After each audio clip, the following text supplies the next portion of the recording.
বিভিন্ন মানে মানুষ, বড় বড় মানুষ বলতে থাকেন যে বাদল সরকারের তো কাজ মরে গেছে, বাদল সরকারের থিয়েটারের তো আর কোনো প্রাসঙ্গিকতা নেই, বাদল সরকারের চর্চা তো হয় না। বুঝতে পেরেছো? কারণ তারা দেখেন যে শতাব্দী আয়না প্রদর্শনে কি করছে, তাদের কাছে তো এই খবরটা আছে যে বাদল সরকারের কাজ শুধুমাত্র শতাব্দী আয়না প্রদর্শনাই করে। এবার শতাব্দী আয়না প্রদর্শনা সত্যিকারেরই কোনো তেমন প্রমিনেন্ট কোনো কাজ এখন আর করেন না, যা করেছেন আগে করেছেন, এখন তার তত প্রমিনেন্ট কোনো কাজ নেই।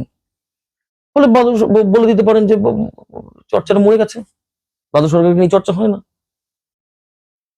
কিন্তু এই যে এরা যেহেতু কাজ ছড়িয়ে গেছে, কাজ কিন্তু চলছে, চারিদিকে বিস্তর কাজ চলছে, কিন্তু এরা সেটাকে দেখতে পারেননি বলে এরা ইয়ে করেননি, কখনো প্রকাশ করেননি ব্যাপারটা।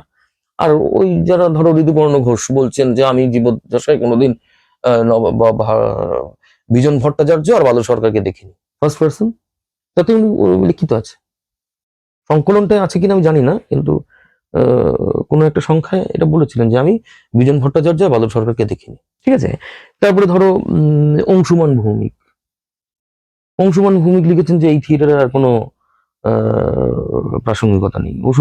অংশুমান ভৌমিক একজন এই সময়ের বাংলা থিয়েটারের একজন অন্যতম প্রধান বার্তাবাহক। হ্যাঁ, আমার মনে হয় যে তার কারণ হচ্ছে যে তারা এই যারা বলছেন এরকম, তাদের দোষ নেই, তাদের ভুল নেই, কারণ তারা কিন্তু বাদল সরকারের কাজ বলতে শতাব্দীর কাজের কথা বোঝেন, বা কিছুটা হলেও পথসেনার কাজের কথা বোঝেন, বা আয়নার কাজের কথা বোঝেন। কারণ শতাব্দী, পথসেনা এবং আয়না বাদল সরকারকে এইভাবেই রেখেছেন।